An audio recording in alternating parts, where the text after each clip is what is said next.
3000 കോടിയോളം രൂപ മൂല്യം വരുന്ന സംഖ്യയാണ് US ഇറാനിലെ ആണവ കേന്ദ്രങ്ങളിലെ ആക്രമണത്തിനായി ഉപയോഗിച്ചത്. ഇതിലൂടെ ഇറാന്റെ ആണവ കേന്ദ്രങ്ങൾക്ക് എന്തെങ്കിലും സംഭവിച്ചോ? അന്താരാഷ്ട്ര ആണവോർജ്ജ ഏജൻസിയുടെ കണ്ടെത്തൽ എന്താണ്? US-ൽ നിന്നും പുറത്തുവരുന്ന ഇന്റലിജൻസ് വിവരങ്ങൾ എന്താണ്?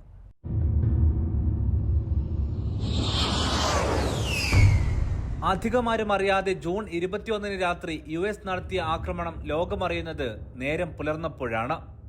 ലോകത്തോട് മൊത്തം അന്ന് US-ഉം ഇസ്രായേലും വിളിച്ചു പറഞ്ഞത് ഇറാന്റെ ആണവ പദ്ധതി തരിപ്പണമാക്കിയെന്നാണ്. ശരിക്കും എന്താണ് ഇറാന്റെ ആണവ പദ്ധതിക്ക് സംഭവിച്ചത്? അവരുടെ പ്ലാന്റിലെ ബോംബിങ്ങിൽ എന്ത് സംഭവിച്ചു? ഇതിൽ നിലവിൽ ലഭ്യമായ വിവരങ്ങൾ എന്താണ്? ഒപ്പം 12 ദിനം നീണ്ട യുദ്ധത്തോടെ ഇറാന് എന്ത് സംഭവിച്ചെന്നും. 2025 ജൂൺ 22 US-ലെ മുസൂരിയിൽ നിന്നും പുറപ്പെട്ട US-ന്റെ ബങ്കർ ബസ്റ്റർ ബോംബുകൾ വിവിധ വിമാനങ്ങളുടെ അകമ്പടിയോടെ ഇറാനിലെ വ്യോമപാതയിൽ പ്രവേശിച്ചു. ഇറാനിൽ പ്രാദേശിക സമയം പുലർച്ചെ 2:40. പിന്നീട് അരമണിക്കൂറോളം നീണ്ട ബോംബിങ്ങും വ്യോമാക്രമണവും. 3:05 ആക്രമണം അവസാനിപ്പിച്ച് ബോംബർ വിമാനങ്ങൾ മടങ്ങി. പിന്നാലെ US-ന്റെ പ്രഖ്യാപനം. ഇറാന്റെ ആണവ പദ്ധതി ഇല്ലാതാക്കിയിരിക്കുന്നു. ആക്രമണത്തിന്റെ പേര് ഓപ്പറേഷൻ മിഡ്നൈറ്റ് ഹാമർ. ഭാഗമായത് F-35, F-22 യുദ്ധവിമാനങ്ങളും റീഫ്യുവലിംഗ് ഫ്ലൈറ്റുകളും. ഇതോടൊപ്പം ഇതര യുദ്ധവിമാനങ്ങളും ഡ്രോണുകളും എന്നിവയുമടക്കം 125 സൈനിക വിമാനങ്ങളാണ് ഈ ഉദ്യമത്തിൽ ഭാഗമായത്. ഇതിലെ ഹൈലൈറ്റ് B-2 ബോംബറുകളായിരുന്നു. 30,000 പൗണ്ട്, അതായത് ഏതാണ്ട് 13,500 കിലോഗ്രാം ഭാരമുള്ള ബങ്കർ ബസ്റ്റർ ബോംബുകൾ വഹിച്ച വിമാനം. ഇസ്രായേലിന് പോലും സ്വന്തമായില്ലാത്ത US-ന്റെ വജ്രായുധം. ഇതിനു പുറമെ US നാവികസേനയുടെ കപ്പലുകളിൽ നിന്നും തൊടുത്തുവിട്ട 24 ടോമാഹോക്ക് മിസൈലുകൾ. ഇവ നേരത്തെ തയ്യാറാക്കിയ വിശദമായ പ്ലാൻ അനുസരിച്ച് ഇറാനിലെ നെതാൻസ്, ഫോർദോ, ഇസ്ഫഹാൻ എന്നീ 3 ആണവ കേന്ദ്രങ്ങളിൽ പതിച്ചു എന്നാണ് US റിപ്പോർട്ട്. ഇതുവഴിയെല്ലാം തരിപ്പണമാക്കിയെന്ന വിശ്വാസത്തിൽ US യുദ്ധവിമാനങ്ങൾ മടങ്ങി. ലോകം US-ന്റെ സൈനിക ശക്തിയിൽ ഒരിക്കൽ കൂടി അമ്പരന്ന രാവ്. പക്ഷേ വാദങ്ങൾക്ക് അധികം ആയുസ്സുണ്ടായില്ല. തൊട്ടടുത്ത ദിനം ജൂൺ 22 US പ്രതിരോധ മന്ത്രാലയത്തിന്റെ റിപ്പോർട്ട് ഉദ്യോഗസ്ഥർ മാധ്യമങ്ങൾക്ക് ചോർത്തി നൽകി. CNN പുറത്തുവിട്ട റിപ്പോർട്ട് ന്യൂയോർക്ക് ടൈംസും പിന്നാലെ മറ്റു മാധ്യമങ്ങളും ഏറ്റുപിടിച്ചു. ഇതോടെ അതുവരെ പറഞ്ഞ കഥ മാറിമറിഞ്ഞു. US പ്രസിഡന്റ് ഡൊണാൾഡ് ട്രംപിന് കലിയിളകി. US-ലെ മാധ്യമങ്ങൾക്കെതിരെ അദ്ദേഹം തിരിഞ്ഞു. പല ഉദ്യോഗസ്ഥരെയും വെച്ച് വിശദീകരിക്കാൻ ശ്രമിച്ചു. ആദ്യം ഇറാന്റെ പദ്ധതി തരിപ്പണമാക്കിയെന്നായിരുന്നു ട്രംപിന്റെയും നെതന്യാഹുവിന്റെയും വാദം. പിന്നീടത് വർഷങ്ങളോളം പിറകിലാക്കി എന്നാക്കി മാറ്റി. ഇനി പരിശോധിക്കുന്നത് ഓരോ പ്ലാന്റിലും എന്ത് സംഭവിച്ചു എന്നാണ്. ഫോർദോ ആണവ നിലയം തെഹ്റാനിൽ നിന്നും അകലെയുള്ള ഖും നഗരത്തിലാണിത്. ആ നഗരത്തിന്റെ വടക്കുകിഴക്ക് ഭാഗത്തായി ഇറാനിലെ തന്നെ ഏറ്റവും ഉറപ്പുള്ള പർവ്വതത്തിനകത്ത് 300 അടി താഴ്ചയിലാണ് ഈ പ്ലാന്റ്. യുറേനിയം സമ്പുഷ്ടീകരണമാണ് ഈ പ്ലാന്റിന്റെ ലക്ഷ്യം. ഇവിടെയാണ് US-ന്റെ ഏറ്റവും വലിയ ആക്രമണം നടന്നത്. ആക്രമണം ഇറാൻ പ്രതീക്ഷിച്ചിരുന്നു. ഇതിനാൽ തന്നെ ആണവ കേന്ദ്രത്തിന്റെ കവാടം മണ്ണിട്ട് മൂടി. വെന്റിലേഷൻ ഷാഫ്റ്റ് അഥവാ പ്ലാന്റിനകത്തെ വായു പുറത്തേക്ക് വിടുന്ന പുകക്കുഴൽ വഴിയാണ് US ബോംബിടാൻ പദ്ധതിയിട്ടിരുന്നത്. ബോംബിങ്ങിനെ കുറിച്ച് US-ന്റെ വാദം ഇങ്ങനെ: 14 ബങ്കർ ബസ്റ്റർ ബോംബുകളാണ് US ആക്രമണത്തിന് കൊണ്ടുവന്നത്. ഇതിൽ 12 എണ്ണം ആക്രമണത്തിൽ ഉപയോഗിച്ചു. ഫോർദോയിലെ പ്ലാന്റിന് 2 വെന്റിലേഷൻ ഷാഫ്റ്റ് ഉണ്ടായിരുന്നു.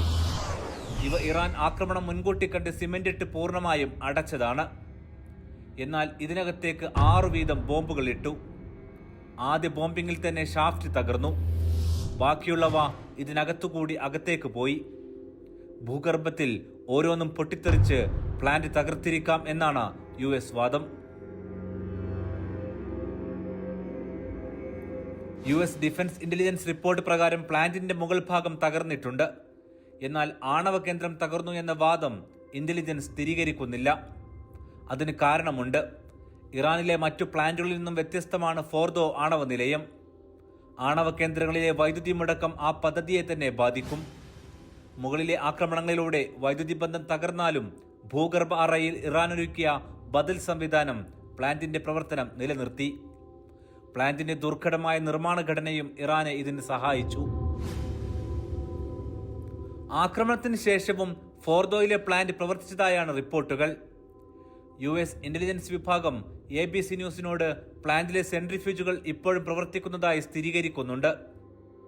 സെൻട്രിഫ്യൂജുകൾ പ്രവർത്തിക്കുന്നുവെങ്കിൽ ഇറാന് ആണവ പദ്ധതി അധികം വൈകാതെ തന്നെ പുനഃസ്ഥാപിക്കാനാകും. സെൻട്രിഫ്യൂജുകൾ എന്താണെന്ന് പറയാം. ആണവ സമ്പുഷ്ടീകരണത്തിന് ഉപയോഗിക്കുന്ന യന്ത്രമാണ് സെൻട്രിഫ്യൂജുകൾ. യുറേനിയം ഹെക്സാഫ്ലൂറൈഡ് വാതകം ഈ യന്ത്രങ്ങളിൽ വളരെ വേഗത്തിൽ കറക്കുന്നു. ഈ കറക്കത്തിൽ ഭാരമേറിയ യുറേനിയത്തിൽ നിന്ന് ഭാരം കുറഞ്ഞ യുറേനിയം വേർതിരിക്കും. ഇതാണ് ആണവായുധം ഉണ്ടാക്കാൻ ഉപയോഗിക്കുന്നത്. ഒരു സെൻട്രിഫ്യൂജ് നിർമ്മിക്കാൻ 3 മുതൽ 6 മാസം വരെ വേണം. ചെറിയ ആണവ പദ്ധതികൾക്ക് 1000 മുതൽ 2000 സെൻട്രിഫ്യൂജുകൾ വേണം. ഇതിന് 2 വർഷത്തിലേറെ സമയമെടുക്കും. ഇത്തരത്തിൽ 3000-ഓളം സെൻട്രിഫ്യൂജുകൾ ഫോർദോയിൽ മാത്രം ഇറാനുണ്ട്. ആക്രമണത്തിന് ശേഷവും സെൻട്രിഫ്യൂജുകൾ പ്രവർത്തിച്ചു എന്നത് ഇറാനെ സംബന്ധിച്ച് നേട്ടമാണ്. ആക്രമണം ഇറാൻ മുൻകൂട്ടി കണ്ടു എന്ന് വേണം കരുതാൻ. അന്താരാഷ്ട്ര ആണവോർജ്ജ ഏജൻസിയും ഫോർദോയിൽ നാശമുണ്ടായെന്ന് സ്ഥിരീകരിച്ചെങ്കിലും കൃത്യമായ ഉത്തരം ഇറാന് മാത്രമേ പറയാനാകൂ എന്ന് വ്യക്തമാക്കുന്നു. US ആക്രമണം നടന്ന ഇറാനിലെ ബാക്കി 2 പ്ലാന്റുകൾ നെതാൻസിലും ഇസ്ഫഹാനിലുമാണ്. അവിടെ സംഭവിച്ചതാണ് ഇനി പറയാൻ പോകുന്നത്.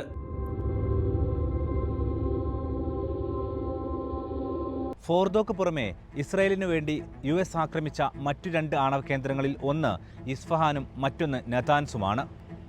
വലിയ തോതിലുള്ള നാശനഷ്ടങ്ങൾ ഇതിന്റെ മുകൾ ഭാഗത്ത് സംഭവിച്ചിട്ടുണ്ട്. പക്ഷേ സെൻട്രിഫ്യൂജുകൾ ഉൾപ്പെടുന്ന ഇതിന്റെ ഭൂഗർഭ ഭാഗത്ത് എന്തെങ്കിലും നാശമുണ്ടാക്കാനായോ?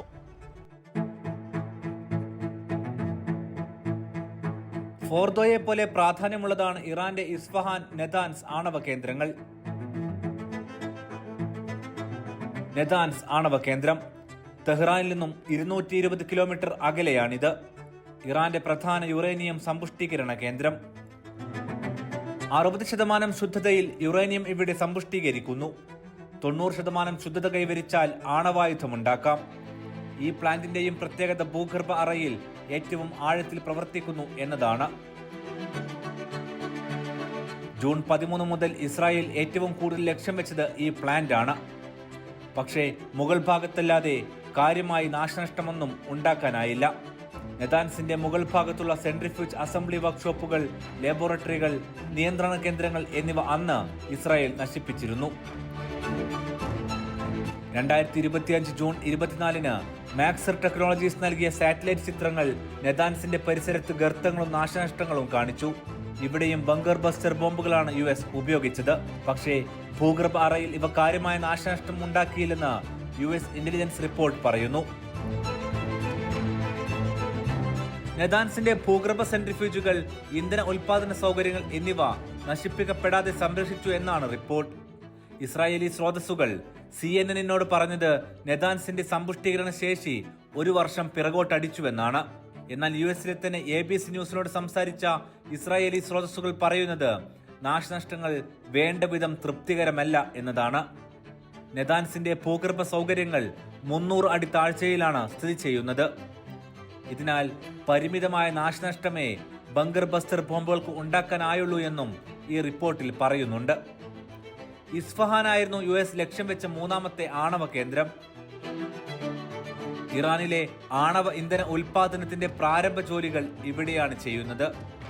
Uranium conversion plant, fuel fabrication laboratory, ഗവേഷണ റിയാക്ടർ എന്നിവ ഇവിടെ ഉൾക്കൊള്ളുന്നു. ഇസ്രായേലിന്റെ ജൂൺ 13 മുതലുള്ള ആക്രമണത്തിൽ ഇസ്ഫഹാന്റെ മുകൾ ഭാഗത്തുള്ള ഗവേഷണ ലബോറട്ടറികളും സുരക്ഷാ സംവിധാനങ്ങളുമാണ് നശിപ്പിച്ചത്. ജൂൺ 22-ന് നടന്ന US-ന്റെ ആക്രമണത്തിൽ ബങ്കർ ബസ്റ്റർ ബോംബുകൾ ഇവിടെയും ഉപയോഗിച്ചു. ഇസ്ഫഹാനിലെ യുറേനിയം കൺവേർഷൻ സൗകര്യങ്ങളെ ലക്ഷ്യമിട്ടു. സാറ്റലൈറ്റ് ചിത്രങ്ങൾ ഇസ്ഫഹാനിലെ മുകൾ ഭാഗത്തുള്ള കെട്ടിടങ്ങൾ, വൈദ്യുതി വിതരണ സംവിധാനങ്ങൾ, നിയന്ത്രണ കേന്ദ്രങ്ങൾ എന്നിവ നശിപ്പിക്കപ്പെട്ടതായാണ് കാണിക്കുന്നത്. എന്നാൽ US ഇന്റലിജൻസ് റിപ്പോർട്ട് വ്യക്തമാക്കുന്നത് ഇസ്ഫഹാനിലെ ഭൂഗർഭ സൗകര്യങ്ങൾ, പ്രത്യേകിച്ചും ഗവേഷണ റിയാക്ടർ നശിപ്പിക്കപ്പെടാതെ നിലനിന്നു എന്നാണ്. ബങ്കർ ബസ്റ്റർ ബോംബിനൊപ്പം ഇസ്ഫഹാനിലേക്ക് ടോമഹോക്ക് മിസൈലുകളും US ഉപയോഗിച്ചിരുന്നു. ഇസ്ഫഹാനിലെ യുറേനിയം കൺവേർഷൻ പ്ലാന്റിൽ നാശനഷ്ടങ്ങൾ ഉണ്ടായെങ്കിലും ഗവേഷണ റിയാക്ടർ നിലനിന്നത് ഇറാന് നേട്ടമാകും. സമീപകാലത്ത് US ഒരൊറ്റ മിഷന് ഏറ്റവും കൂടുതൽ ഫണ്ട് ചിലവഴിച്ച ആക്രമണമാണ് ഇറാനിലേത്. വിദഗ്ധരുടെ കണക്ക് പ്രകാരം ഇറാനിലെ ആക്രമണത്തിന് US വന്ന ചിലവ് 3000 കോടി രൂപയോളമാണ്. ഇത്രയധികം തുകയുടെ ആക്രമണത്തിന് ഇറാനിൽ നാശം വിതക്കാനായില്ലെന്ന റിപ്പോർട്ട് പുറത്തുവന്നതാണ് ട്രംപിനെ ചൊടിപ്പിച്ചത്. ഉപയോഗിച്ച ടോമഹോക്ക് മിസൈലുകളുടെയും വില ചില്ലറയല്ല. 3 പ്ലാന്റുകളിലും കേടുപാട് സംഭവിച്ചെന്ന് ഇറാൻ സ്ഥിരീകരിച്ചിട്ടുണ്ട്. പക്ഷേ അതിന്റെയും തോത് വ്യക്തമാക്കാത്തത് ദുരൂഹമായി കാര്യങ്ങൾ നിലനിർത്തുന്നു. സമ്പുഷ്ടീകരണം തുടങ്ങിയാൽ ഇനിയും ആക്രമിക്കുമെന്ന് ഇറാനോട് US പറഞ്ഞതിനാൽ ഇറാൻ ഇതിന്റെ വിവരങ്ങൾ പുറത്തുവിടാനുള്ള സാധ്യത കുറവാണ്. മറ്റൊരു വിവരം കൂടി അന്താരാഷ്ട്ര ആണവോർജ്ജ ഏജൻസിയും US ഇന്റലിജൻസും എടുത്തു പറയുന്നുണ്ട്. ഇറാൻ ഇതുവരെ സമ്പുഷ്ടീകരിച്ച യുറേനിയത്തിന് എന്തു പറ്റിയെന്നത് അറിയില്ലെന്ന്. ഇതുപോലിരിക്കും സമ്പുഷ്ടീകരിച്ച യുറേനിയം. അന്താരാഷ്ട്ര ആണവോർജ്ജ ഏജൻസി തലവൻ റാഫേൽ ഗ്രോസി പറഞ്ഞത് പ്രകാരമാണെങ്കിൽ 400 കിലോയിലേറെ സമ്പുഷ്ടീകരിച്ച യുറേനിയം ഇറാന്റെ കയ്യിലുണ്ട്. അത് മാറ്റിയിട്ടില്ലെന്നാണ് ട്രംപ് ഇപ്പോഴും വാദിക്കുന്നത്. എന്നാൽ ഇസ്രായേൽ ആക്രമണം ഇറാനിലെ പ്ലാന്റുകളിൽ ആരംഭിച്ചപ്പോൾ തന്നെ അത് മാറ്റിയെന്നാണ് റിപ്പോർട്ടുകൾ. അല്ലെങ്കിൽ നശിപ്പിക്കാനാകാത്ത വിധം ഭൂഗർഭ അറകളിൽ ഒളിപ്പിച്ചു. ഇതുപയോഗിച്ച് 12 ആണവ ബോംബുകൾ വരെ ഇറാൻ ഉണ്ടാക്കാനാകുമെന്നാണ് വിവിധ ഏജൻസികളുടെ കണ്ടെത്തൽ. പക്ഷേ ഇതെങ്ങോട്ട് മാറ്റിയെന്നതിൽ ഇപ്പോഴും ഉത്തരമില്ല. ഈ സാറ്റലൈറ്റ് ചിത്രം ജൂൺ 19 അതായത് ഫോർദോയിലെ ബങ്കർ ബസ്റ്റർ ബോംബാക്രമണത്തിന് 2 ദിവസം മുമ്പത്തേത്. ഫോർദോയിലെ പ്ലാന്റുകളിലെത്തി ട്രക്കുകൾ വസ്തുക്കൾ മാറ്റുന്നതാണ് ചിത്രത്തിലുള്ളത്. സമ്പുഷ്ടീകരിച്ച യുറേനിയം മാറ്റിയെങ്കിൽ പിന്നീട് റേഡിയേഷന് സാധ്യതയുള്ള വസ്തുക്കൾ മാറ്റുന്നതാകാം ഇതെന്നും റിപ്പോർട്ടുകൾ ചൂണ്ടിക്കാട്ടുന്നു. മാത്രവുമല്ല US തന്നെ ആക്രമണം സംബന്ധിച്ച് ഇറാനെ അറിയിച്ചതായും റിപ്പോർട്ടുകൾ സൂചിപ്പിക്കുന്നുണ്ട്. ജൂൺ 13 ഇസ്രായേലിന്റെ ആക്രമണങ്ങൾ ആരംഭിച്ചപ്പോൾ തന്നെ ഇറാൻ അന്താരാഷ്ട്ര ആണവോർജ്ജ ഏജൻസിയെ പ്രത്യേക നടപടി സ്വീകരിച്ചതായി അറിയിച്ചിട്ടുണ്ട്. ഇത് യുറേനിയം മാറ്റാനായിരുന്നുവെന്ന് റിപ്പോർട്ടുകൾ പറയുന്നു. ന്യൂയോർക്ക് ടൈംസ് റിപ്പോർട്ട് പ്രകാരം ഇസ്രായേലി സ്രോതസ്സുകൾ വെളിപ്പെടുത്തിയത് ഇറാൻ ആണവ വസ്തുക്കൾ ചെറിയ പാത്രങ്ങളിൽ സുരക്ഷിതമായ സ്ഥലങ്ങളിലേക്ക് മാറ്റിയതിന് തെളിവുകളുണ്ട് എന്നാണ്. ഈ യുറേനിയം 10 കാറുകളുടെ ഡിക്കികളിൽ ഉൾക്കൊള്ളാവുന്ന വിധത്തിലാണ് സൂക്ഷിച്ചിരുന്നത്. US തന്നെ ആക്രമണങ്ങൾ ഇറാന്റെ ആണവ ശേഖരം നശിപ്പിക്കാൻ കഴിഞ്ഞില്ല എന്നാണ്. ഇത് പ്രധാന നേട്ടമായി ഇറാന് മുന്നിൽ ബാക്കി നിൽക്കുന്നു. ആക്രമണം താൽക്കാലികമായി അവസാനിച്ചു, വെടിനിർത്തൽ തുടങ്ങി. പക്ഷേ ആക്രമണം ഇറാനെ കൂടുതൽ ശക്തമായ സാന്നിധ്യമായി പശ്ചിമേഷ്യയിൽ മാറ്റുകയാണ് ചെയ്തത്. ഗസയിൽ ഉൾപ്പെടെ ഇനി എന്ത് സംഭവിക്കും? അറബ് മേഖലയിൽ ഇറാന്റെ സ്വാധീനം ഏത് തരത്തിലാകും?